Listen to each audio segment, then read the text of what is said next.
की वीडियो में class 12 physics पूरी बुक के हम लोग 60 इंपॉर्टेंट क्वेश्चन देखेंगे। कितने देखेंगे? 60 इंपॉर्टेंट क्वेश्चन ही, ठीक है। एक चैप्टर नंबर 1 से 14 तक के हैं यहाँ पर, और प्रीवियस ईयर के हैं। किसके हैं? प्रीवियस ईयर के, मतलब कि पिछले वर्ष के जो पेपर हुए उन्हीं के हैं। यहाँ पर ध्यान रखना, यहाँ 100% इंपॉर्टेंट है। क्वेश्चन आएंगे तो इन्हीं 60 में से आएंगे, इनसे बाहर एक भी नहीं जाएगा। यहाँ पर इनको एक एक कॉपी में नोट कर लेना और इम्पोर्टेंट है, इनको तैयार कर लेना यहाँ पर, ठीक है। तो देखिए हमारे पास पहला क्वेश्चन, देखिए यहाँ पर पहला क्वेश्चन दिया है, विद्युत द्विध्रुव से क्या तात्पर्य है, उदाहरण दीजिए। वेरी वेरी मोस्ट इंपॉर्टेंट है, 2025 में आएगा जो क्वेश्चन, ठीक है। देखिए यहाँ पर क्या हुआ है, वह निकाय जिनमें दो बराबर तथा विपरीत आवेश एक दूसरे से अल्प दूरी पर, कहाँ पर? एक दूसरे से अल्प दूरी पर रखे हों तो यह रचना विद्युत द्विध्रुव कहलाती है। यह रचना क्या कहलाती है? विद्युत द्विध्रुव कहलाती है। देखिए कुछ नहीं, बहुत ही सिंपल है। क्या होता है, देखिए यहाँ पर समझाते हैं, यहाँ पर समझा देते हैं, यहीं पर समझा देते हैं। देखिए मान लीजिए यहाँ पर सपोज एक आवेश यहाँ पर है, एक आवेश यहाँ पर है, एक आवेश यहाँ पर है, यहाँ पर राइट। और यहाँ पर क्या है, बाहर निकाय जिसमें दो, यहाँ पर प्लस का आवेश चाहे ले लीजिए और यहाँ पर ले लीजिए चाहे माइनस का आवेश, चाहे इधर माइनस का ले सकते हैं चाहे इधर प्लस का आवेश।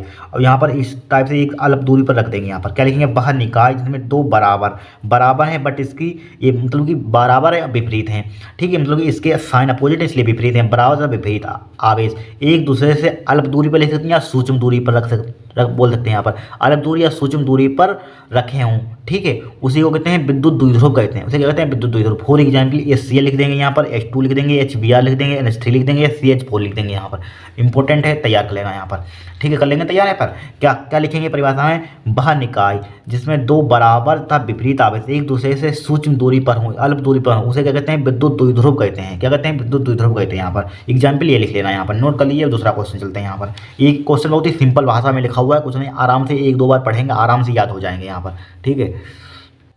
अब देखिए दूसरा क्वेश्चन यहाँ दूसरा क्वेश्चन का है, आवेश के पृष्ठ घनत्व से क्या तात्पर्य है। आवेश के पृष्ठ घनत्व से क्या तात्पर्य है। यहाँ पर देखिए क्या होता है, जब आवेश का वितरण किसी समतल अथवा वक्र पृष्ठ पर होता है, क्या होता है, किसी समतल अथवा वक्र पृष्ठ पर होता है तो प्रति एकांक क्षेत्रफल पर आवेश की मात्रा को आवेश का पृष्ठ घनत्व कहते हैं। क्या होता है, जब आवेश, ठीक है, जब आवेश का वितरण किसी समतल अथवा वक्र पृष्ठ पर होता है तो प्रति एकांक क्षेत्रफल पर आवेश की मात्रा को कहते हैं यहाँ पर आवेश का पृष्ठ घनत्व कहते हैं। पृष्ठ घनत्व किसे कहते हैं? इसको सिग्मा से रिप्रेजेंट करते हैं, राइट। और यहाँ पर इसको कैसे रिप्रेजेंट करते हैं? सिग्मा से। इसका मात्रक क्या होता है? कूलम प्रति मीटर स्क्वायर, क्योंकि इसका फार्मूला होता है सिग्मा बराबर Q/A। Q/A होता मात्र, मतलब कि इसका फार्मूला, तो इसका मात्रक आवेश का मात्रक कूलम हो जाएगा, ये क्षेत्रफल का मात्रक मीटर, कूलम प्रति मीटर स्क्वायर हो जाएगा, यहाँ पर हो जाएगा, ठीक है। बस इसका मात्रा लिख लेना, इसका फार्मूला लिख लेना, इसकी परिभाषा लिख लीजिए यहाँ पर, ठीक है। कुछ नहीं है परिभाषा यहाँ पर, इसकी शॉर्ट फॉर्म में लिख सकते हैं। यहाँ पर फार्मूला अगर मालूम है तो इससे फार्मूला से परिभाषा बना लेंगे आप। क्या लिखेंगे यहाँ पर? देखिए प्रति, इसके आगे कुछ नहीं तो यहाँ पर प्रति एकांक, क्या लिखेंगे? प्रति एकांक, मतलब देखिए रुक जाइए आपको समझाते हैं। देखिए इस टाइप से ये मान लीजिए 1/2 लिखा हुआ, मतलब ये क्या होता है? प्रति का प्रति होता है यहाँ पर, 1/2 मतलब 1/2 मतलब क्या होता है? प्रति, इसीलिए लिख देते हैं प्रति मतलब एकांक। यहाँ पर क्या लिख देंगे?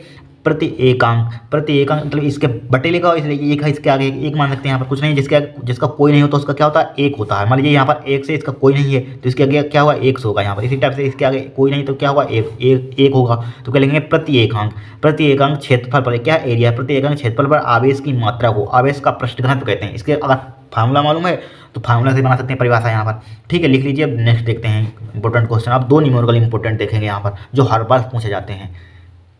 देखिए इस मेरी मोस्ट इंपोर्टेंट न्यूमेरिकल को देखिए इसको, ठीक है। 2017 में आया था, 25 में आ सकता है, इंपॉर्टेंट है, आया हुआ है बोर्ड में।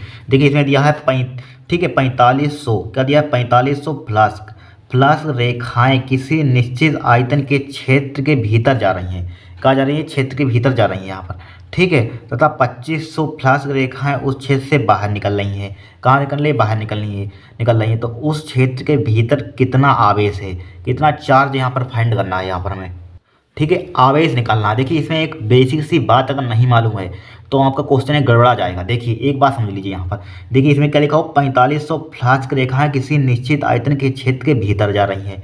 कहाँ जा रही हैं? भीतर जा रही हैं। क्या जा रही हैं भीतर? यहाँ पर 4500 फ्लास्क रेखाएं निश्चित आयतन के क्षेत्र के भीतर जा रही हैं। जब भीतर जाती हैं, हमेशा ध्यान रखना, जब भीतर जाती है तो निगेटिव लेंगे यहाँ पर। क्या लेंगे? यहाँ पर निगेटिव लेंगे फ्लास्क यहाँ पर, ठीक है, हमेशा ध्यान रखना। फिर देखिए 2500 फ्लैश रेखाएं उस क्षेत्र से बाहर निकल रही हैं। नोट पॉइंट लिखने में बाहर निकल रही है, क्योंकि जो बाहर निकलता है उसको पॉजिटिव लेते हैं, जो अंदर जाता है उसको क्या लेते हैं यहाँ पर हम? देखिए 4500 क्या जा रहा है? अंदर जा रहा है, उसको क्या लेंगे? निगेटिव लेंगे। नोट करके लिख लेना पॉइंट यहाँ पर, यही इंपॉर्टेंट है, इसीलिए न्यूमेरिकल करवा रहे हैं यहाँ पर, ठीक है, तो सबसे पहले हमें देखिए यहाँ पर सबसे पहले हम यहाँ पर फ्लैश निकाल लेते हैं। यहाँ पर क्या निकाल लेंगे, फ्लैश। यहाँ पर क्वेश्चन नंबर 2 हो गया। यहाँ पर तीसरा देखिए, ठीक है, तीसरा फाई ई यानी कि इलेक्ट्रिक विद्युत फ्लैश। यहाँ पर विद्युत फ्लैश यहाँ पर देखिए उसमें से घटा देंगे, विद्युत फ्लैश चाहिए तभी तो आवेश निकाल पाएंगे। यहाँ पर यानी कि गॉस की प्रमेय लगा देंगे, आवेश आ जाएगा। तो क्या लिखा हुआ, 4500 रेखाएं किसी निश्चित आयतन के क्षेत्र के भीतर जा रही हैं। कहाँ जा रही है, भीतर जा रही हैं। क्या, तो इसको क्या लेंगे, निगेटिव ले लेंगे यहाँ पर। और यहाँ पर 2500 फ्लैश रेखा उस पृष्ठ से बाहर निकल रही हैं, तो इसको पॉजिटिव लें। तो 2500 में से क्या कर लेंगे, 2500 में से 4500 घटा देंगे यहाँ पर हम, तो हमारे पास फ्लास्क आ जाएगा यहाँ पर। तो देखिए 4500 में से 2500 घटाना जरा कितना बचेगा यहाँ पर, हम 2000 बचेगा। 2000 विद माइनस बचेगा, यानी निगेटिव बचेगा यहाँ पर। ठीक है, इसका मात्रा क्या होता है, विद्युत फ्लास्क का मात्रा जरूर ध्यान रखना। यहाँ पर क्या होता है, न्यूटन मीटर स्क्वायर प्रति कूलम। न्यूटन मीटर स्क्वायर प्रति कूलम, यहाँ पर यही तो मात्रा होता है, न्यूटन मीटर स्क्वायर प्रति कूलम यहाँ पर। ठीक है, और कुछ दिया है यहाँ पर, ठीक, इतना दिया भीतर यानी कितना आवेश यहाँ पर। ठीक है, एक साइलेंट नोट का मान हमें दिया है 8.9 × 10⁻⁻² यानी कि 12 दिया है यहाँ पर। कितना दिया है, 12। तो यहाँ पर एक साइलेंट नोट का मान लिख लीजिए, एक साइलेंट नोट यहाँ पर, यानी कि वायु अथवा निर्वात की विद्युतशीलता यहाँ पर कितना दिया है, 8.9 ×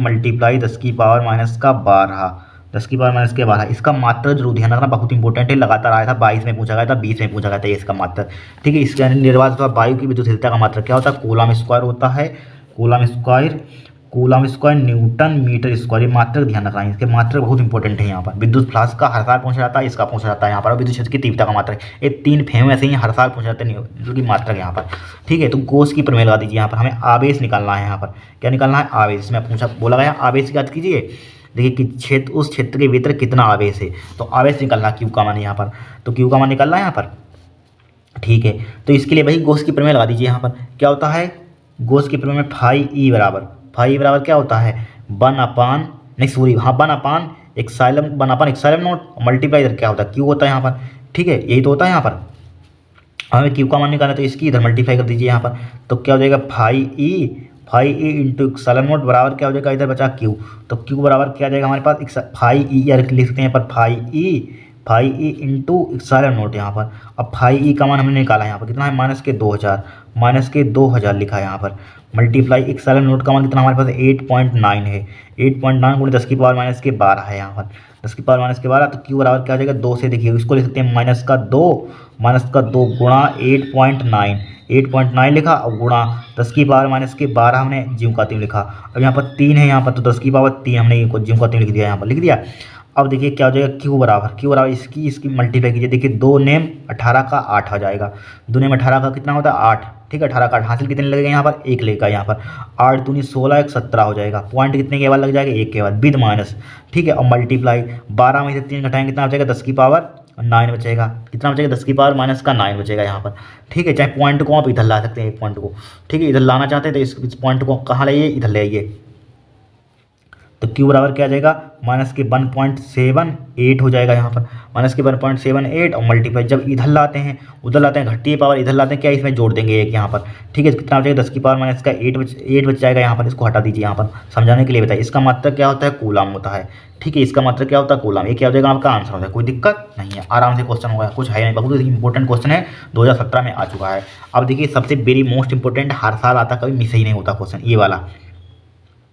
5 के हर साल मिलेगा यहाँ पर, सिर्फ ये बदल जाते हैं, 5 की जगह 6 हो जाता है, 10 की जगह 15 हो जाता है। हर साल आता है, नंबर सिर्फ डिजिट सिर्फ चेंज होते हैं, इंटरचेंज होते हैं, ध्यान रखना। देखिए क्या दिया है, 5 के प्लस के 10 J के वोल्ट प्रति मीटर के एक समान विद्युत क्षेत्र में 0.2 J के मीटर स्क्वायर क्षेत्रफल का पृष्ठ रखा है। ठीक है, पृष्ठ से निर्गत विद्युत फ्लास्क की गणना कीजिए। ठीक है, विद्युत फ्लास्क की गणना कीजिए। यहाँ पर देखिए कुछ नहीं है, बहुत ही सिंपल है क्वेश्चन। यहाँ पर क्या है, बहुत ही सिंपल है, सिर्फ हमें दिया है यहाँ पर क्वेश्चन नंबर 3 और 4 लिखते रहना। 4 यहाँ पर आपको पूरे 60 क्वेश्चन देंगे। यहाँ पर दिया है, क्या दिया है यहाँ पर दिया है, क्या दिया है यहाँ पर हमें, इन्होंने हमें दे दिया यहाँ पर क्या दिया है, 5 के प्लस 10 J के वोल्ट प्रति मीटर के एक समान विद्युत क्षेत्र में, यानी कि विद्युत क्षेत्र की तीव्रता के 2 मात्रक होते हैं। पूछे गए 2024 में, दोनों दे दिए, न्यूटन प्रति कूलम, वोल्ट प्रति मीटर दोनों लिख दिए थे। अब पूछा था किस भौतिक राशि के मात्रक होते हैं, तो किसके होते हैं, विद्युत क्षेत्र की तीव्रता के मात्रक होते हैं यहाँ पर। ठीक है, यही क्वेश्चन आते हैं, बार बार ध्यान रखना, ये भी आया था। तो यहाँ पर विद्युत क्षेत्र की तीव्रता ई बराबर दे दिया यहाँ पर। ई बराबर हमें कितना दिया है, ई बराबर दिया है 5 के दिख रहा है यहाँ पर, 5 के प्लस का 10 J है, 5 के प्लस का 10 10 जे केप यहाँ पर, ठीक है, ठीक 10 जे केप। और क्या दिया यहाँ पर, विद्युत क्षेत्र की तीव्रता दे दी है यहाँ पर, चाहे इसको वेक्टर रूप में लिख लीजिए, वेक्टर में दिया है यहाँ पर आई की जे केप तो वेक्टर में लिख लीजिए यहाँ पर। फिर दिया 0.2 J cap metre square, metre square मात्रक से ही पहुँचाना चाहिए, मात्रक से पहचान, इसके आगे लिखा क्षेत्रफल का प्रवस्त, क्षेत्रफल का पृष्ठ का रखा है, तो यहाँ पर एरिया यानी कि ए का मान दे दिया यहाँ पर हमें, एरिया का मान मतलब ए का मान दे दिया, तो ए लिख लीजिए यहाँ पर, ए लिख लीजिए यहाँ पर, ए वेक्टर लिख लीजिए, वेक्टर में लिखा तो वेक्टर में लिख लीजिए यहाँ पर। कितना दिया यहाँ पर हमें 0.2 जे केप दिया है, 0.2 जे केप यहाँ पर दिया है, ठीक है। हमें क्या निकालना है यहाँ पर, फाइंड करना है यानी कि पृष्ठ से निर्गत विद्युत फ्लास की गणना कीजिए। बहुत बार क्वेश्चन आ सका, हर साल आता है ये, ठीक है। तो यहाँ पर विद्युत फ्लास की फाई ई का मान फाइंड करना है यहाँ पर। इसके लिए फार्मूला हमारे पास होता है फाई ई बराबर क्या होता है हमारे पास, E vector dot A vector, ये फार्मूला होता है हमारे पास, ठीक है। सदिश गुणनफल मतलब वेक्टर मल्टीप्लिकेशन आपको आता होगा, क्लास 11th में आप सीख कर आ चुके हैं, ठीक है। फाई ई वेक्टर का मान कितना दिया यहाँ पर 5 आई केप प्लस का 10 जे केप यहाँ पर, ठीक है। और डॉट लगाइए यहाँ पर 0.2 जे केप यहाँ पर, मतलब कि आपने सदिश गुणनफल भी सीखा होगा, अदिश गुणनफल भी सीखा होगा यहाँ पर। तो यहाँ पर डॉट प्रोडक्ट बताइए किस टाइप से करते हैं यहाँ पर, ठीक है। क्रॉस भी सीखा होगा, डॉट भी सीखा होगा, बट यहाँ पर हमें क्या करना है, डॉट करना है। तो डॉट क्या है यहाँ पर, देखिए एक बात और ध्यान रखना, देखिए I cap dot I cap का मान कितना होता है, 1 होता है। J cap dot J cap का मान कितना होता है, 1 होता है। के केप डॉट के केप का मान कितना होता है, 1 होता है। ध्यान रखना है यहाँ पर, क्या ध्यान रखें, I cap dot I cap का मान 1, J cap dot J cap का मान 1, के केप डॉट के केप का मान 1 होता है। अब देखिए इसमें कहीं आपको आई दिख रहा है, नहीं दिख रहा है, तो इसको भूल जाइए, हटाइए, तो सिर्फ जे है यहाँ पर, जे है तो जे की मल्टीप्लाई कर दीजिए यहाँ पर। फाई बराबर क्या हो जाएगा, 10 दूना 20 यानी कि 10 गुना क्या हो जाएगा, 2 हो जाएगा, 0.2 हो जाएगा यहाँ पर, 0.2 हो जाएगा, 10 गुना 0.2, ठीक है। अब जे केप इसकी मल्टीप्लाई करेंगे, ये लिख लीजिए J cap dot J cap, इसका मान कितना हो जाएगा, 1 हो जाएगा, ये लिखा हुआ, इसका मान क्या हो जाएगा, 1, ठीक है। तो क्या बचेगा हमारे, इस पॉइंट को हटा दीजिए, यहाँ पर 0 बढ़ा दीजिए, 10 से 10 उड़ा दीजिए, तो फाई ई बराबर हमारे पास क्या बचेगा, हमारे पास 2 बचेगा। इसका मात्रक तो 1 ही, इसका मान तो 1 ही हो जाएगा यहाँ पर। इसका मात्रक क्या होता है, विद्युत फ्लास का वोल्ट मीटर होता है। ये क्या हो जाएगा, आपका आंसर हो जाएगा, ठीक है। ये क्या हो जाएगा आपका आंसर, कोई दिक्कत नहीं है, आराम से कर लीजिए, बहुत इंपॉर्टेंट क्वेश्चन है यहाँ पर, ठीक है। कर लीजिए यहाँ पर वोल्ट मीटर, ये क्या हो जाएगा आपका आंसर हो जाएगा। इनके स्क्रीनशॉट ले लीजिए आप, क्या ले लीजिए स्क्रीनशॉट। उससे यहाँ पर 5वां दिया है विद्युत फ्लास की परिभाषा, मात्रा तथा विमा लिखिए, ठीक है। विद्युत फ्लास ऋणात्मक धनात्मक कब होता है, वेरी मोस्ट इंपॉर्टेंट क्वेश्चन है, रट लेना पता ही, पूछा गया था, ठीक है। देखिए विद्युत फ्लास क्या होता है, इलेक्ट्रिक फ्लास क्या होता है, इसकी डेफिनेशन देखिए यहाँ पर क्या होता है, विद्युत क्षेत्र में स्थित किसी काल्पनिक पृष्ठ से, ठीक है, पृष्ठ के अभिलंबत दिशा में गुजरने वाली कुल विद्युत बल रेखाओं की संख्या को उस पृष्ठ से बद्ध विद्युत फ्लास कहते हैं, ठीक। क्या होता है, विद्युत क्षेत्र में स्थित, ठीक है, विद्युत क्षेत्र में स्थित किसी काल्पनिक पृष्ठ से, क्या मान लेंगे, कोई काल्पनिक पृष्ठ मान लेंगे, काल्पनिक पृष्ठ से पृष्ठ के अभिलंबत परपेंडिकुलर डायरेक्शन में गुजरने वाली कुल टोटल विद्युत बल रेखाओं की संख्या को कहते हैं यहाँ पर उस पृष्ठ का विद्युत फ्लास कहते हैं। इसका मात्रा क्या होते हैं, इसको मतलब इसको फाई से रिप्रेजेंट करते हैं, चाहे फाई ई लिख लीजिए यहाँ पर, फाई ई से इसको रिप्रेजेंट करते हैं, डिनोट करते हैं, प्रदर्शित करते हैं यहाँ पर। इसका मात्रा क्या होता है, वोल्ट मीटर होता है, ये क्या होता है, न्यूटन मीटर स्क्वायर प्रति कूलम, बहुत इंपॉर्टेंट है, मात्रा पूछे जाते हैं, ध्यान रखना यहाँ पर, ठीक है। इनसे बाहर एक भी क्वेश्चन नहीं जाएगा, इन्हीं में से आएंगे यहाँ पर। इसकी बीमा ध्यान रखना, एम एल क्यू टी की पावर माइनस के 3 ए की पावर माइनस के 1, क्या होता है, एम एल क्यू टी की पावर माइनस के 3 ए की पावर माइनस के 1 होता है, ठीक है। अब इसमें पूछा गया था 2024 में पूछा गया था विद्युत फ्लक्स ऋणात्मक धनात्मक कब होता है, तो देखिए इंपॉर्टेंट है, देखिए अभी बताया था हमने, क्या बताया था अभी यहाँ पर, अभी पीछे एक सवाल लगवाया था यहाँ पर, जब क्या करता है यहाँ पर सतह से बाहर आता तो उसको क्या लेते हैं, पॉजिटिव लेते हैं, जो मतलब बाहर आता है उसको क्या लेते हैं, पॉजिटिव लेते हैं, जो अंदर जाता है वो उसको क्या लेते हैं यहाँ पर, धनात्मक लेते हैं। वही लिखना है यहाँ पर, कब धनात्मक होता है कब पॉजिटिव होता है, तो लिखेंगे विद्युत फ्लक्स कब ऋणात्मक होता है, तो कब धनात्मक मतलब कब विद्युत फ्लक्स ऋणात्मक तथा धनात्मक कब होता है। तो लिखिए, देखिए जब यदि किसी बंद पृष्ठ से नेट विद्युत फ्लक्स सतह के भीतर प्रविष्ट हो रहा है, मतलब प्रवेश कर रहा है, तो क्या लेंगे विद्युत फ्लक्स ऋणात्मक, ठीक है। अभी क्वेश्चन नंबर को सोल्व कराया यहाँ पर। और नेट विद्युत फ्लक्स सतह से बाहर आ रहा है तो क्या लेंगे विद्युत फ्लक्स पॉजिटिव है, धनात्मक लेंगे यहाँ पर, ठीक है, हमेशा ध्यान रखना। क्या लेंगे, यदि किसी बंद पृष्ठ से नेट विद्युत फ्लक्स सतह के भीतर प्रविष्ट हो रहा है तो विद्युत फ्लक्स ऋणात्मक, और नेट विद्युत फ्लक्स सतह से बाहर आ रहा है तो विद्युत फ्लक्स क्या लेंगे, धनात्मक होता है। क्या होता है, धनात्मक होता है, ठीक है, लिख लीजिए यहाँ पर। 5वां क्वेश्चन हो गया। क्वेश्चन यहाँ पर 6ठे में दिया है, वेरी मोस्ट इंपॉर्टेंट है क्वेश्चन है, परिभाषाएं मतलब कि 2025 में आएंगी जरूर यहाँ पर, ठीक है। देखिए विद्युत विभव तथा विद्युत विभवांतर से क्या तात्पर्य है, इसके मात्रा तथा बीमा लिखिए, ठीक है। इसकी मतलब डेफिनेशन आपको लिखनी है, उसकी मतलब कि यूनिट लिखना है और इसकी डायमेंशन लिखनी है यहाँ पर, ठीक है। तो देखिए दिया है विद्युत क्षेत्र में किसी परीक्षण धन आवेश मतलब प्लस का Q0 को अनंत से, इसमें अनंत लिखेंगे जरूर, विद्युत विभव की परिभाषा अनंत लिखेंगे, क्या लिखेंगे, को अनंत से किसी बिंदु तक लाने में किए गए कार्य मतलब डब्ल्यू तथा परीक्षण आवेश के अनुपात को उस बिंदु पर विद्युत विभव कहते हैं। ठीक है, यह एक अदिश राशि है, ये क्या है, एक अदिश राशि है यहाँ पर। ठीक है, स्केलर क्वांटिटी है, इसको इंग्लिश में कहते हैं स्केलर क्वांटिटी है। क्या होता है, विद्युत क्षेत्र में किसी परीक्षण धन आवेश प्लस Q0 को अनंत से किसी बिंदु तक लाने में, ठीक है, लाने में किए गए कार्य डब्ल्यू तथा परीक्षण आवेश के अनुपात को उस बिंदु पर विद्युत विभव कहते हैं। मतलब बी बराबर क्या होता है, W/Q0 होता है यहाँ पर, चाहे प्लस लगा दीजिए यहाँ पर, क्या होता है ये Q0 क्या होता है यहाँ पर प्लस का लगा दीजिए, क्या होता है विद्युत क्षेत्र में किसी परीक्षण धनावेश को प्लस, ठीक है, अनंत से किसी बिंदु तक लाने में किए गए कार्य को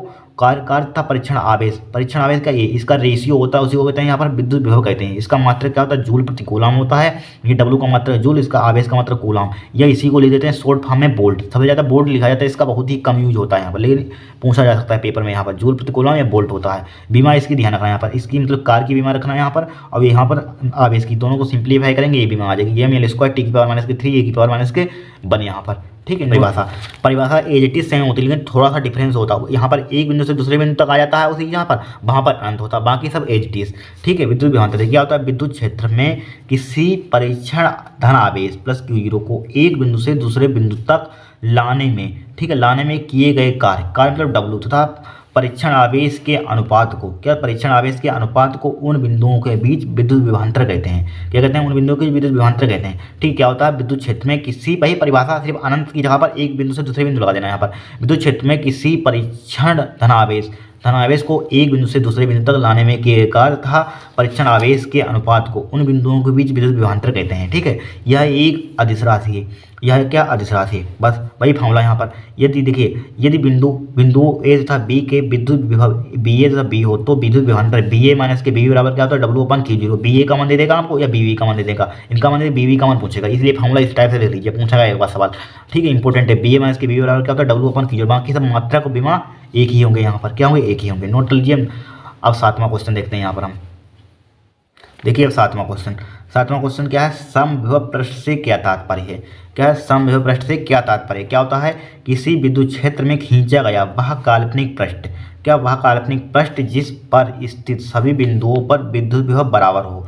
ठीक है, किसी विद्युत क्षेत्र में खींचा गया वह काल्पनिक पृष्ठ, देखिए कुछ नहीं है, बहुत ही सिंपल होता है। मान लीजिए कोई यहाँ पर इस टाइप से काल्पनिक पृष्ठ खींच देंगे यहाँ पर, और हर बिंदु पर क्या होगा, प्रत्येक पॉइंट पर क्या होगा हमारे पास, मतलब विभव क्या होगा, समान होगा, क्या होगा, विभव समान, यही क्या होता है, समविभव पृष्ठ होता है यहाँ पर। ठीक है, वही लिखा हुआ है यहाँ पर, क्या लिखा हुआ, किसी विद्युत क्षेत्र में खींचा गया वह काल्पनिक पृष्ठ, यहाँ पर विद्युत क्षेत्र में खींचना है, यहाँ पर खींचा गया वह काल्पनिक पृष्ठ जिस पर स्थित सभी बिंदुओं पर विद्युत विभव क्या हो, बराबर हो, समविभव पृष्ठ कहलाता है। क्या कहलाता है, समविभव पृष्ठ कहलाता है। समविभव पृष्ठ पर किन्हीं भी दो बिंदुओं के बीच विभवांतर क्या होता है, 0 होता है, शून्य होता है। फॉर एग्जाम्पल गोला यहाँ पर।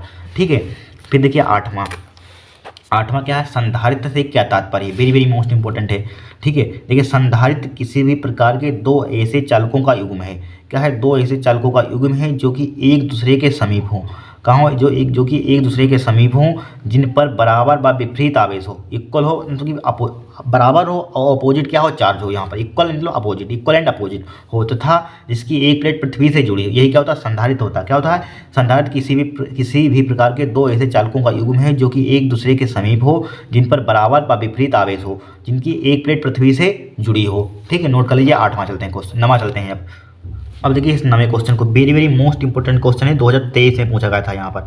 ठीक है, दो तरीके से सिद्ध हो सकता है, मतलब कि देखिए यहाँ पर क्या दिया, यहाँ पर सिद्ध करना हमें इतना, मतलब कि यहाँ पर इतना लाना है सिद्ध करके।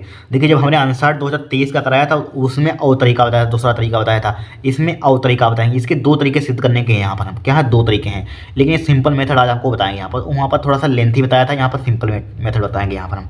ठीक है, देखिए यहाँ पर दिया है यम द्रव्यमान तथा Q आवेश का एक कण एक समान विद्युत क्षेत्र E में, कहाँ, विद्युत क्षेत्र E में विरामावस्था से चलकर d दूरी तय करता है। सिद्ध कीजिए कि कण द्वारा अर्जित वेग वेलोसिटी इतनी है यहाँ पर। ठीक है, तो कुछ नहीं है, बहुत ही सिंपल सवाल है। देखिए हमें प्रूफ करके इतना लाना है, टू प्रूफ क्या करना है, इतना करना है प्रूफ यहाँ पर। अब देखिए क्वेश्चन समझिए, यहाँ पर इन्होंने हमें यम द्रव्यमान, मतलब यहाँ पर यम द्रव्यमान है यहाँ पर, तो मतलब सब डाटा इन्होंने दे दिया यहाँ पर, यम द्रव्यमान दे दिया यहाँ पर, और Q आवेश है यहाँ पर। ठीक है, एक कण एक समान विद्युत क्षेत्र में, एक समान क्या, विद्युत क्षेत्र में यहाँ पर, विद्युत क्षेत्र में विरामावस्था से चलकर, ब्रह्मावस्था मतलब कि यू का मान क्या हो जाए, इनकी यू का मान क्या हो जाए, प्रारंभिक वेग क्या होता है, जीरो होता है। जब भी ब्रह्मावस्था बोल दे तो यू का मान क्या ले लेते हैं, जीरो ले लेते हैं। यहाँ पर ये सब क्लास 11th की बेसिक सी बातें इसमें लगेंगी। यहाँ पर जो क्लास 11th में आपने फिजिक्स पढ़ी है भाई, बेसिक सी बातें हैं यहाँ पर, ठीक है। विद्युत क्षेत्र में ब्रह्मावस्था से चलकर डी दूरी तय करता है। डिस्टेंस कितनी तय करता है, डी दूरी तय करता है यहाँ पर, ठीक है। एक कण कोई होगा यहाँ पर, यम द्रव्यमान का होगा जिस पर क्यू आवेश का, एक कण एक समान विद्युत क्षेत्र में, एक समान कोई विद्युत क्षेत्र में, ई मतलब विद्युत क्षेत्र में ब्रह्मावस्था से चलकर डी दूरी तय करता है यहाँ पर, ठीक है।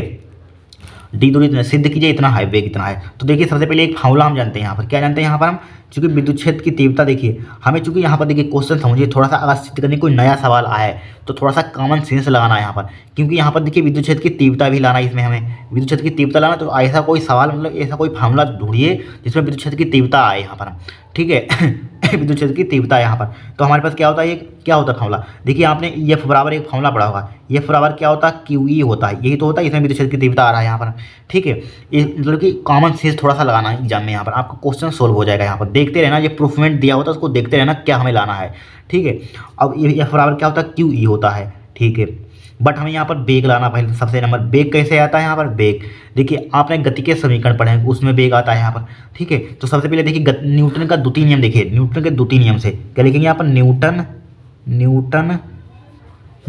के द्वितीय नियम से, न्यूटन का द्वितीय नियम आपने पढ़ा हुआ यहाँ पर, द्वितीय नियम से न्यूटन का द्वितीय नियम क्या होता है, यानी कि बल बराबर क्या होता है, द्रव्यमान और त्वरण का गुणनफल के बराबर होता है, यही तो होता है न्यूटन का द्वितीय नियम, ये होता है। ये बराबर क्या, ये नहीं होता। इसको डाल दिया समीकरण 1, इसको डाल दिया समीकरण 2, यहाँ पर डाल दिया समीकरण 1 व 2 से, देखिए जिसके LHS बराबर होते हैं उसके RHS बराबर हो जाएंगे। तो देखिए समीकरण 1 व 2 से, समीकरण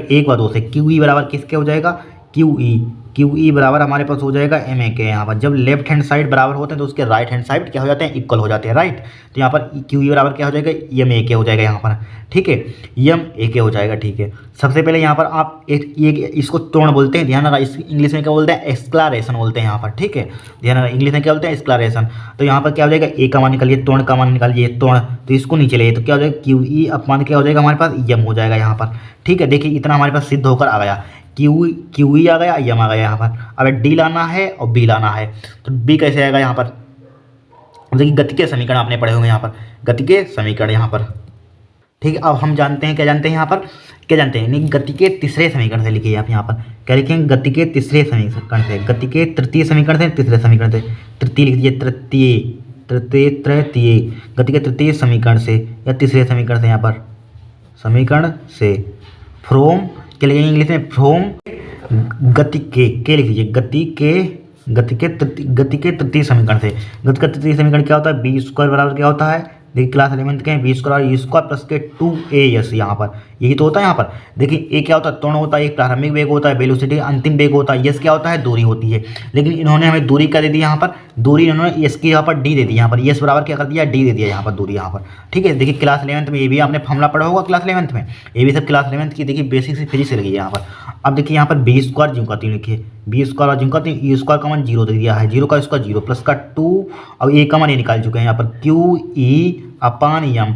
अब यहाँ पर यस का मान कितना हमारे पास है, यस का मान है डी, यहाँ पर यस का मान कितना है, डी, तो यस का मान डी हम ले लिया यहाँ पर, ठीक है। अब देखिए तो बी स्क्वायर बराबर क्या हो जाएगा, बी स्क्वायर बराबर हो जाएगा 2QED अपान क्या हो जाएगा हमारे पास, यम हो जाएगा, 2QED अपान यम। तो यहाँ पर बी का मान निकाल लीजिए, बी का मान कितना आ जाएगा हमारे पास, 2QED अपान यम, इस पर क्या लगा दीजिए, अंडर रूट लगा दीजिए यहाँ पर। यही तो हमें सिद्ध करके लाना है यहाँ पर, देख लीजिए थोड़ा सा यही लाना है यहाँ पर सिद्ध करके।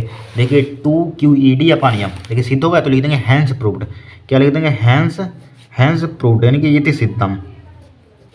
कितना सिंपल सवाल है यहाँ पर, ठीक है। और एक तरीका है यहाँ पर, वो थोड़ा सा लेंथी है यहाँ पर, ये शॉर्ट तरीका है, इसको ध्यान रखना है यहाँ पर, क्या ध्यान रखना है, इसको ध्यान रखेंगे यहाँ पर। हम NCERT का क्वेश्चन देखें यहाँ पर हम, देखिए NCERT का दिया है 2.6, इंपॉर्टेंट है यहाँ पर। ये क्वेश्चन नंबर कौन सा है हमारे पास, 10वां है यहाँ पर, 9 हो गए यहाँ पर, अब 10वां देखिए यहाँ पर, ठीक है, इंपॉर्टेंट है, आ सकता है, NCERT से ही पेपर बनता है, ध्यान रखना है यहाँ पर। NCERT की थोड़े से ट्रिकी क्वेश्चन होते हैं, उसी से थोड़ा सा ट्रिकी पेपर बन जाता है। देखिए हमें दिया है यहाँ पर 9 पिकोफैरेड धारिता वाले 3 संधारित्रों को श्रेणी क्रम में जोड़ा गया है। किसमें जोड़ा गया है, श्रेणी क्रम में जोड़ा गया है। संयोजन की कुल धारिता क्या है, ठीक है। कुल धारिता क्या है, यदि संयोजन को 120 वोल्ट के, ठीक है, सप्लाई से जोड़ दिया जाए, ठीक है, संभरण मतलब सप्लाई से जोड़ दिया जाए तो प्रत्येक संधारित्र पर विभवांतर क्या होगा, ठीक है, प्रत्येक संधारित्र पर विभवांतर क्या होगा। सबसे पहले हमें यहाँ पर दिया है, क्या दिया है यहाँ पर हमें, दिया है क्या दिया है, देखिए 9 पिकोफैरेड धारिता वाले 3 संधारित्रों को श्रेणी क्रम में जोड़ा जाए, मतलब 3 संधारित्रों की धारिता दे दी है यहाँ पर हमें। C1 का मान कितना दिया है यहाँ पर 9 पिकोफैरेड, ठीक है, और C2 का मान कितना दिया है 9 पिकोफैरेड और C2 का मान कितना दिया है यहाँ पर, C2 का मान 9 पिकोफैरेड, राइट, 9 पिकोफैरेड यहाँ पर दे दिया यहाँ पर। और चलिए फिर आगे क्या दिया हमें, ठीक है, जोड़ा गया है। संयोजन की कुल धारिता क्या है, तो यहाँ पर सबसे पहले हमें निकालनी है कुल धारिता।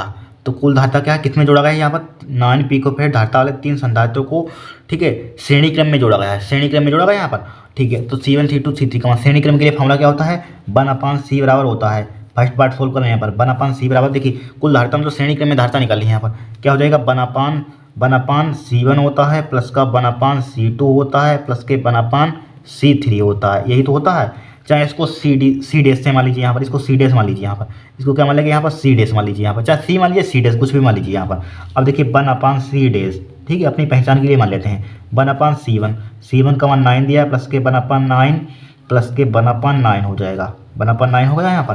तो यहाँ पर क्या आ जाएगा 1/C डैश बराबर 3 वाली का 1/9 मतलब 3/9 हो जाएगा यहाँ पर, ठीक है। और 3 से काजिए 3 कन 3 3 9 हो जाएगा, मतलब 1/3 बचेगा यहाँ पर। इसको उल्टा कर दीजिए यहाँ पर, उल्टा कर देंगे तो C डैश का मान कितना आ जाएगा 3 पिकोफैरेड आ जाएगा, कितना आ जाएगा 3 पिकोफैरेड यहाँ पर, ठीक है, 3 पिकोफैरेड मतलब कुल धारिता हमारे पास आ गई 3 पिकोफैरेड देखिए आ रहा है यहाँ पर। तो इसको फेरेड, 1 पिकोफैरेड में क्या 10 की पावर माइनस 12 फेरेड होते हैं, इसलिए इन्होंने फेरेड में दे दिया आंसर, ठीक है, कोई दिक्कत नहीं है। अब यहाँ पर संयोजन कुल धारिता क्या हुई निकाल दी, देखिए यदि संयोजन को 120 वोल्ट के सप्लाई से जोड़ दिया जाए तो प्रत्येक संधारित्र पर क्या विभवांतर होगा, 120 वोल्ट के सप्लाई से जोड़ दिया जाए तो यहाँ पर प्रत्येक संधारित्र पर विभवांतर क्या होगा, ठीक है, प्रत्येक मतलब इस पर भी आप विभवांतर निकालिए, इस पर भी विभवांतर निकालिए, इस पर भी विभवांतर निकालिए, वैसे समान ही होगा क्योंकि धारिता समान है तो विभवांतर भी क्या होगा, एक का निकालेंगे तीनों का समान होगा यहाँ पर, क्योंकि यहाँ पर धारिता भी समान है और इस पर विभवांतर भी इसका तीनों में दे दिया बराबर। देखिए यदि संधारित्र को 120 वोल्ट के सप्लाई से जोड़ दिया जाए, चल लिख लीजिए यहाँ पर, चल निकाल लीजिए अगर आपको कन्फ्यूजन होगा, क्योंकि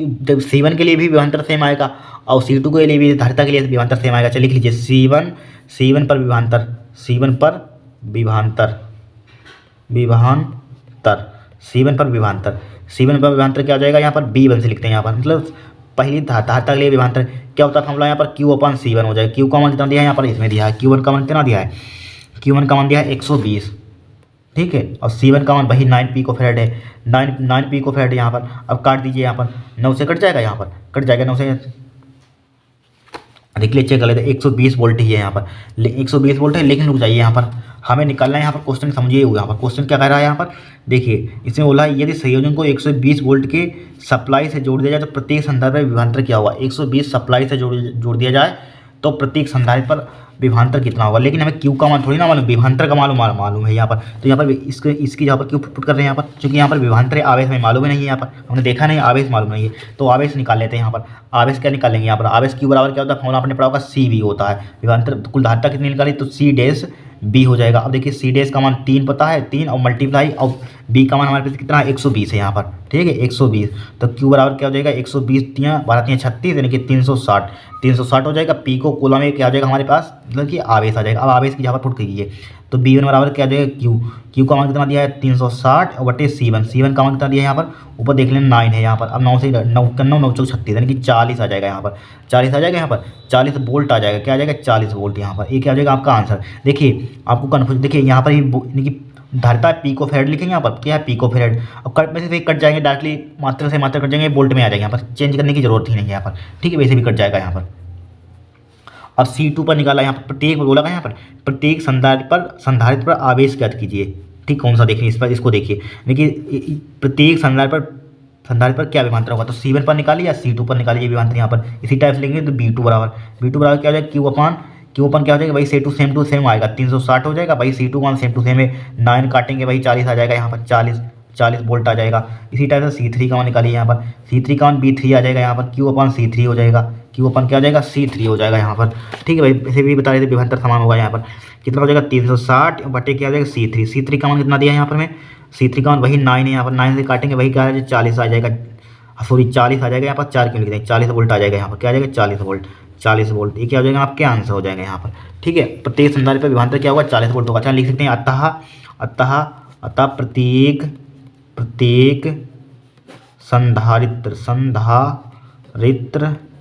अतः प्रत्येक संधारित्र पर विभवांतर कितना होगा 40 वोल्ट है।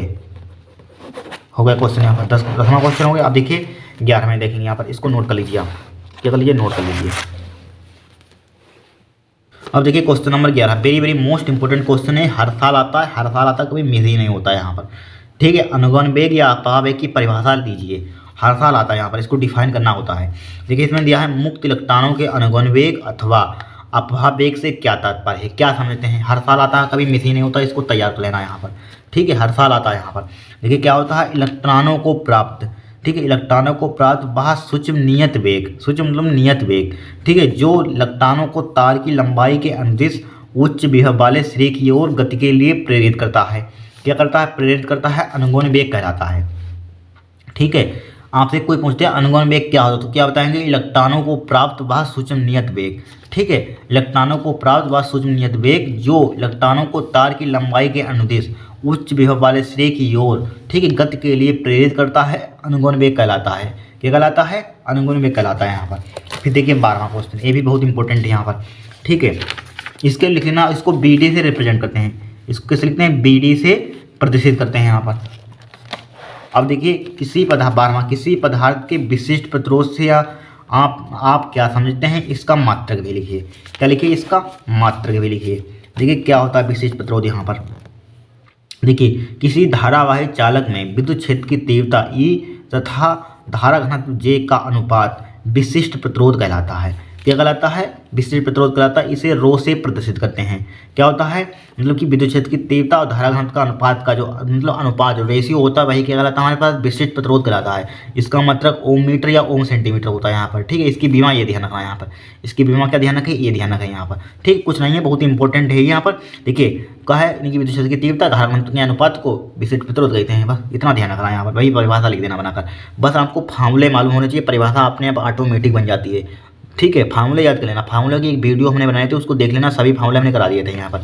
ठीक है, इसको नोट कीजिए। अब आगे चलते हैं। अब देखिए 13वां न्यूमेरिकल देखेंगे यहाँ पर। देखिए 2013 में न्यूमेरिकल आया था, कब आया था, 2013 वाला। ये देखिए, इसको देखिए इंपॉर्टेंट है, 2025 में आ सकता है यहाँ पर। ठीक है, इसमें दिया गया है एक तार में मुक्त इलेक्ट्रॉनों की संख्या इतनी 2 × 10⁻28 प्रति मीटर क्यों है। ठीक है, तार में इलेक्ट्रॉनों का अपवाह वेग, ठीक है, अपवाह वेग वही अनुगमन वेग, यहाँ पर अपवाह वेग या अनुगमन वेग, ठीक है, 1 मीटर प्रति सेकंड है। तार में धारा घनत्व की गणना कीजिए। तार में क्या करनी है, धारा घनत्व की गणना कीजिए। बहुत इंपॉर्टेंट न्यूमेरिकल है, आ सकता है पेपर में। देखिए सबसे पहले हमें यहाँ पर दिया है, क्या है, दिया है यहाँ पर। देखिए गिवन डेट जिसे बोलते हैं इंग्लिश में, गिवन डेट। ठीक है, क्या दिया है यहाँ पर हमें, इसको देखिए, एक तार में मुक्त इलेक्ट्रॉनों की संख्या, मुक्त इलेक्ट्रॉनों की संख्या कैसे लिखते हैं यहाँ पर, n से, प्रति मीटर क्यों है, यानी कि स्मॉल n से लिखते हैं यहाँ पर। स्मॉल n का मान कितना दिया है, 2 × 10⁻28, ठीक है, प्रति मीटर क्यूब। क्या दिया है, प्रति मीटर क्यूब, प्रति मीटर क्यूब, इतना ही तो दिया है, प्रति मीटर क्यूब है। तार में इलेक्ट्रॉनों का अपवाह वेग कितना दिया है, 1 मीटर सेंटीमीटर पर सेकंड है। क्या है, सेंटीमीटर पर सेकंड। अपवाह वेग ड्रिफ्ट वेलोसिटी क्या दिया है, 1 सेंटीमीटर प्रति सेकंड।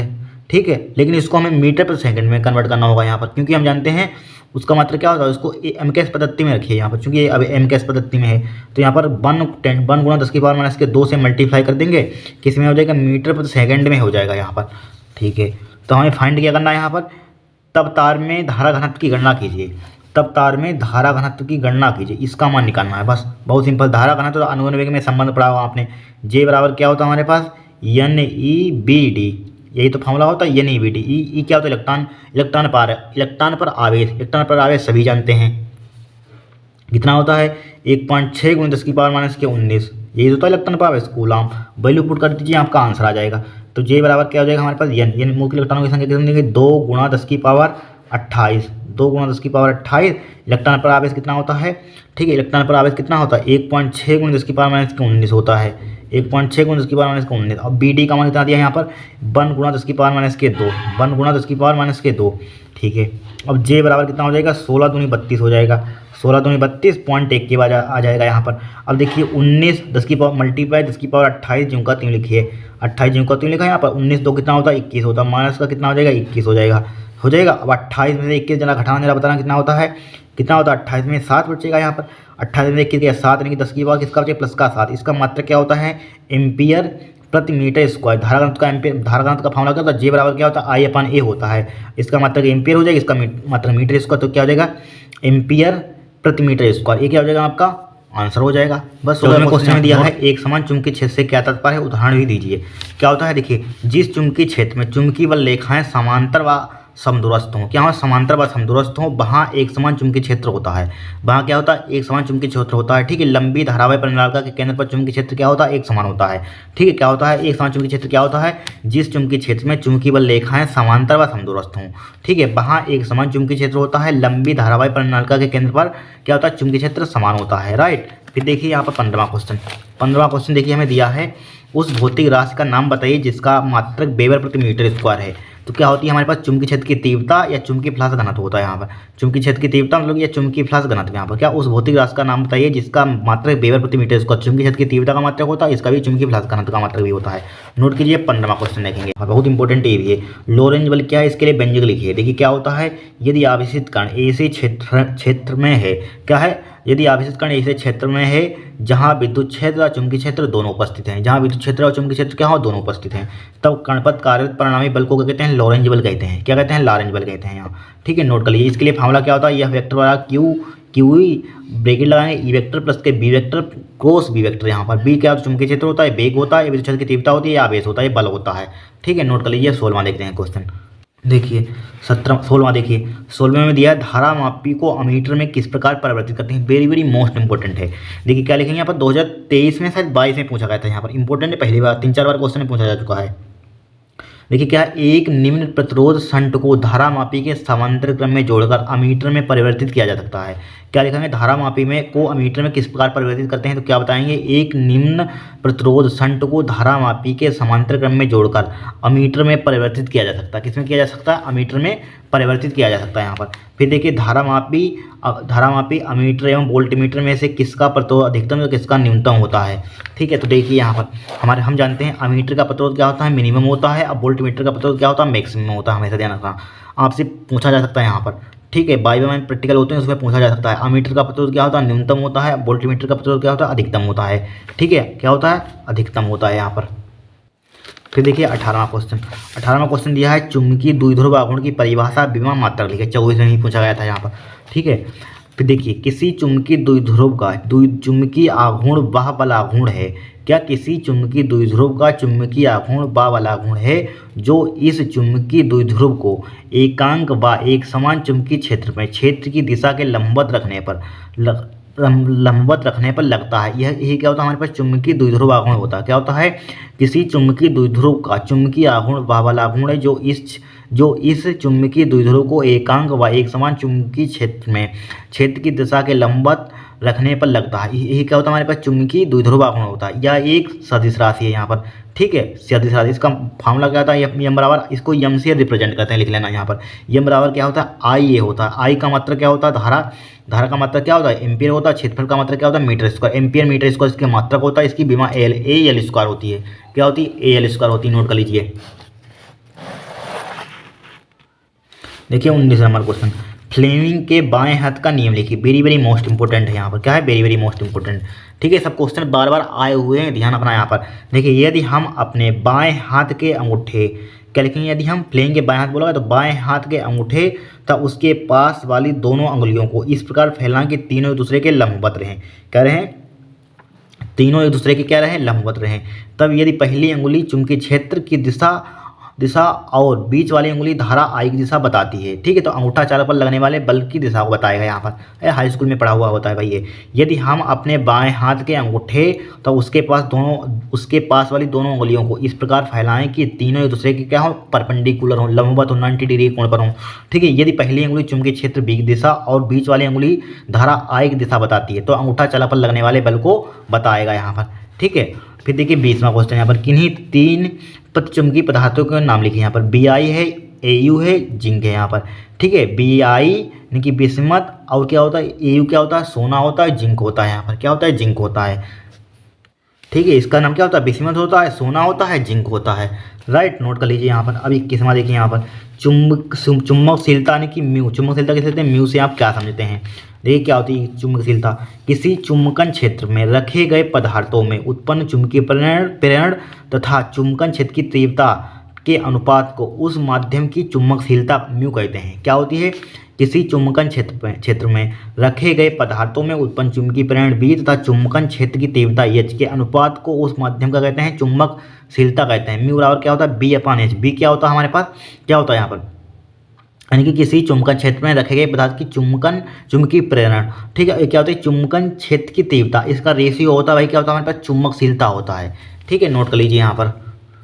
देखिए 22वां, चुंबकीय फ्लक्स घनत्व बी का मात्रक लिखे। तो मात्रक क्या होता है, न्यूटन प्रति एम्पियर मीटर होता है, वेबर प्रति मीटर स्क्वायर होता है, टेस्ला होता है। ठीक है, ध्यान रखना, चुंबकीय फ्लक्स मात्रक क्या होता है, न्यूटन प्रति एम्पियर मीटर अथवा वेबर प्रति मीटर स्क्वायर या टेस्ला यहाँ पर। फिर देखिए चुंबकीय फ्लक्स की परिभाषा मात्रक लिखिए यहाँ पर। देखिए परिभाषा इनसे बाहर एक भी नहीं जाएंगी, इन्हीं में से आएंगी यहाँ पर। देखिए यदि एक समान चुंबकीय क्षेत्र, ठीक है, में कोई तल लंबवत दिशा में रखा जाए, कोई तल क्या रखा जाए, लंबवत दिशा में रखा जाए, तो चुंबकीय क्षेत्र बी तथा तल के लंबवत ए के गुणनफल को चुंबकीय फ्लक्स कहते हैं यहाँ पर। ठीक है, चुंबकीय फ्लक्स कहते हैं क्या, यदि एक समान चुंबकीय क्षेत्र बी में कोई तल लंबवत दिशा में रखा जाए तो चुंबकीय क्षेत्र बी, ठीक है, चुंबकीय क्षेत्र क्या होता है, बी से रिप्रेजेंट करते हैं, ढूंढ करते हैं, तथा तल के लंबवत ए के गुणनफल को चुंबकीय फ्लक्स कहते हैं। ठीक है, 5 बराबर क्या हो जाए, इसका मतलब गुणनफल होगा यहाँ पर मल्टीप्लिकेशन। भाई क्या है हमारे पास, चुंबकीय फ्लक्स होता है। मात्रक क्या होता है, वेबर या न्यूटन मीटर प्रति एम्पियर, वेबर न्यूटन मीटर प्रति एम्पियर यहाँ पर। ठीक है, ध्यान रखना है यहाँ पर, क्या रखेंगे, ध्यान रखेंगे। फिर देखिए 24वां क्वेश्चन यहाँ पर, 24वां, इसको 24 नंबर डाला नहीं, भूल गए यहाँ पर। 24वां देखिए, एक हेनरी सुप्रेरण गुणांक की परिभाषा लिखिए। एक हेनरी सुप्रेरण गुणांक की परिभाषा लिखिए। देखिए क्या होती है, यदि किसी कुंडली में 1 एम्पियर प्रति सेकंड की दर से धारा के परिवर्तन होने पर उसमें 1 वोल्ट का प्रेरित विद्युत वाहक बल उत्पन्न हो तो कुंडली का सुप्रेरण गुणांक 1 हेनरी होगा। कुंडली का सुप्रेरण गुणांक क्या होगा, 1 हेनरी होगा। यहाँ पर क्या होता है, यदि किसी कुंडली में 1 एम्पियर प्रति सेकंड की दर से धारा के परिवर्तन होने पर उसमें 1 वोल्ट का प्रेरित विद्युत वाहक बल उत्पन्न हो तो कुंडली का सुप्रेरण गुणांक क्या होगा, 1 हेनरी होगा। क्या होगा, 1 हेनरी। अब देखिए 25वां, LCR परिपथ के शक्ति गुणांक का व्यंजक लिखिए। ठीक है, शक्ति गुणांक का व्यंजक लिखिए, यानी cos फाइव बराबर क्या होता है, R/Z होता है। Z क्या होती है, प्रतिबाधा होती है, R क्या होता है, प्रतिरोध।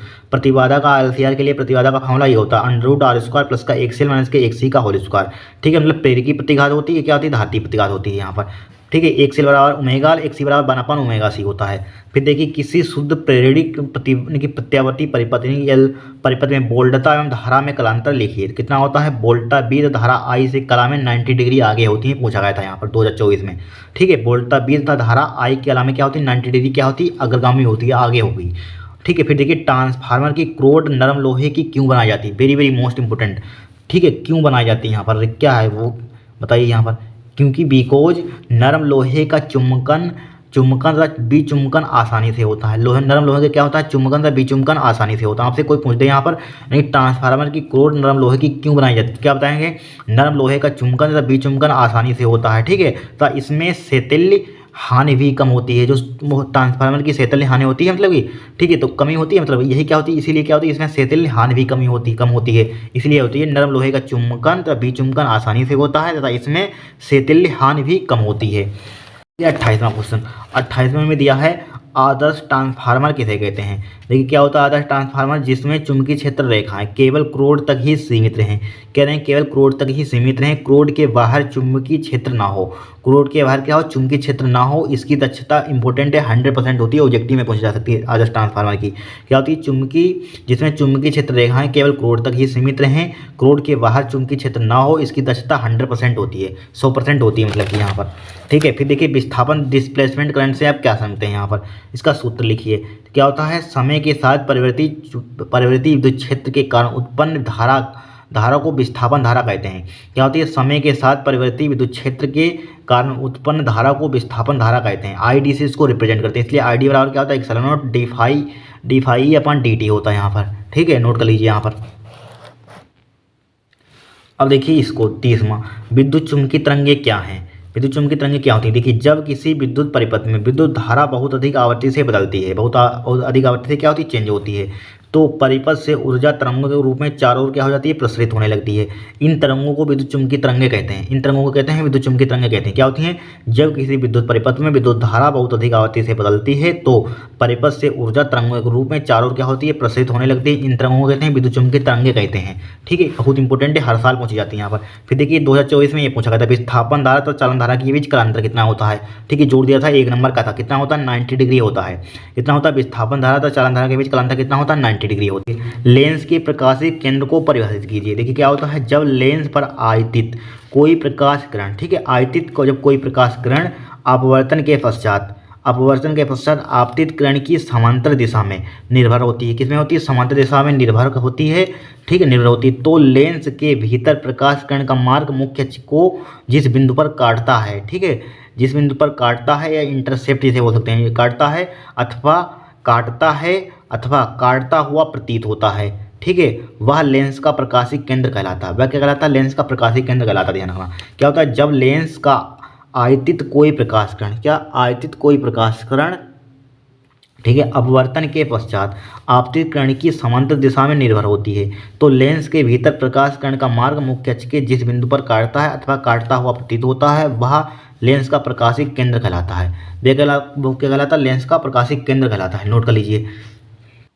ठीक है, इसमें न्यूमेरिकल नहीं कराएंगे, न्यूमेरिकल बाद में कराएंगे। न्यूमेरिकल भी है यहाँ पर, न्यूमेरिकल नेक्स्ट क्लास में कराएंगे यहाँ पर।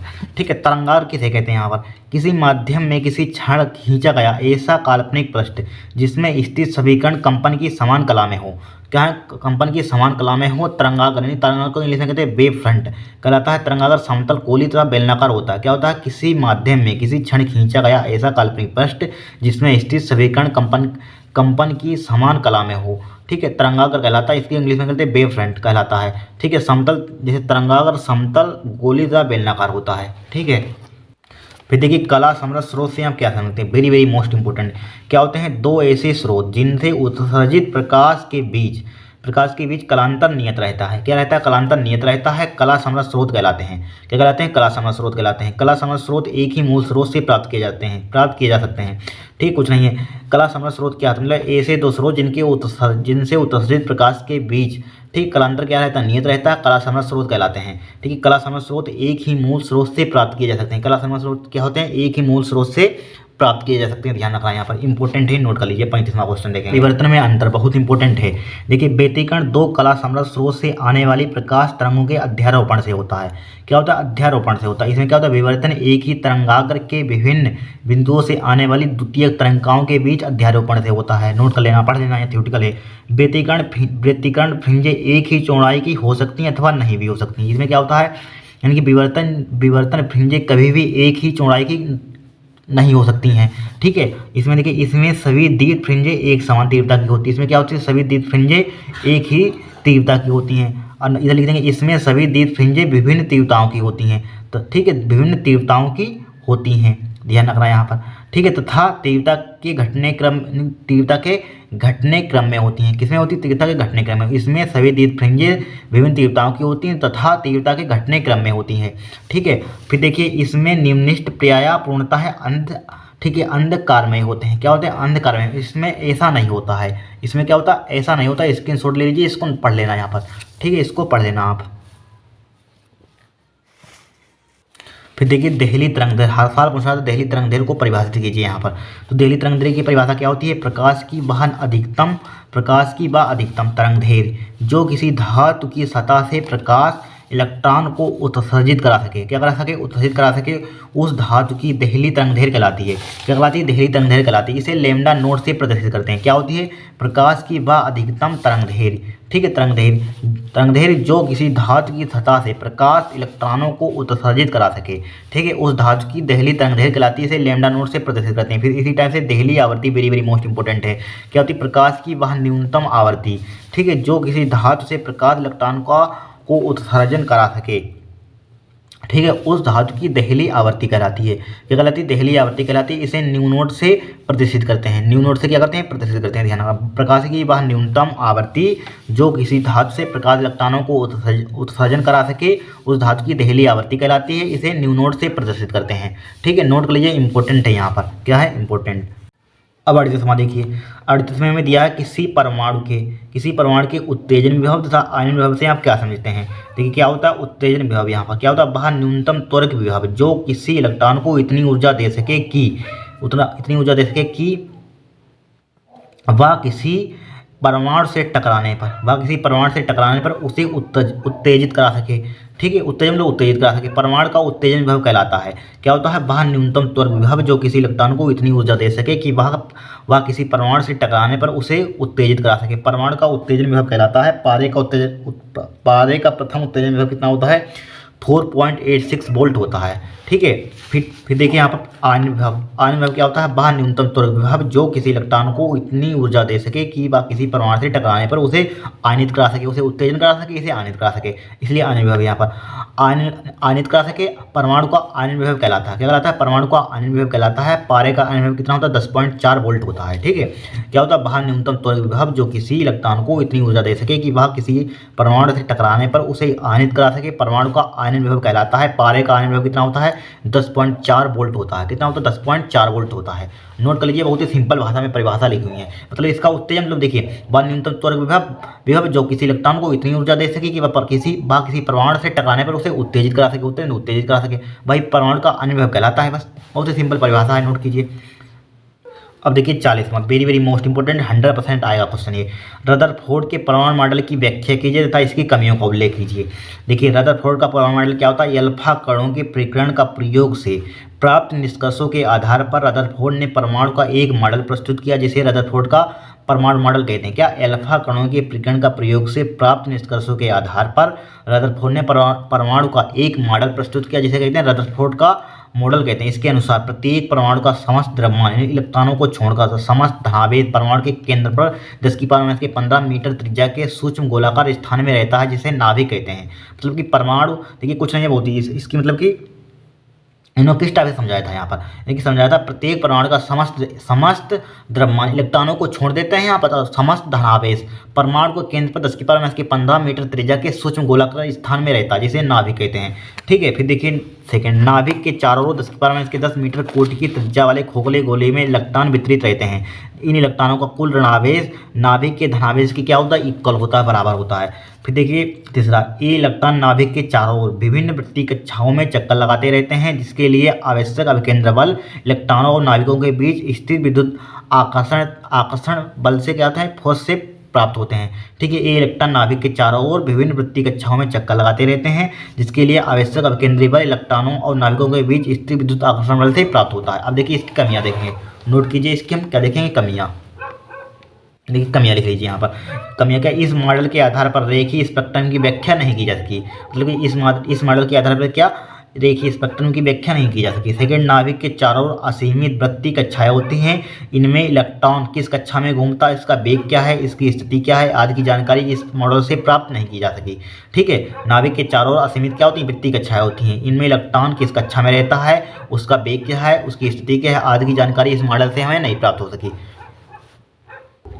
अब देखिए 41वां question, very very most important. देखिए समस्थानिक, संभारिक और समन्यूट्रॉनिक से आप क्या समझते हैं, इसको उदाहरण द्वारा समझाइए। देखिए समस्थानिक क्या होते हैं, बहुत ही इंपॉर्टेंट है। एक ही तत्व के वे परमाणु जिनके परमाणु क्रमांक क्या होते हैं, समान होते हैं, परंतु द्रव्यमान संख्या क्या होती है, भिन्न भिन्न होती है। ठीक है, समस्थानिक कहलाते हैं। परमाणु क्रमांक मतलब कि समान और द्रव्यमान संख्या अलग अलग होती है, समस्थानिक कहलाती है।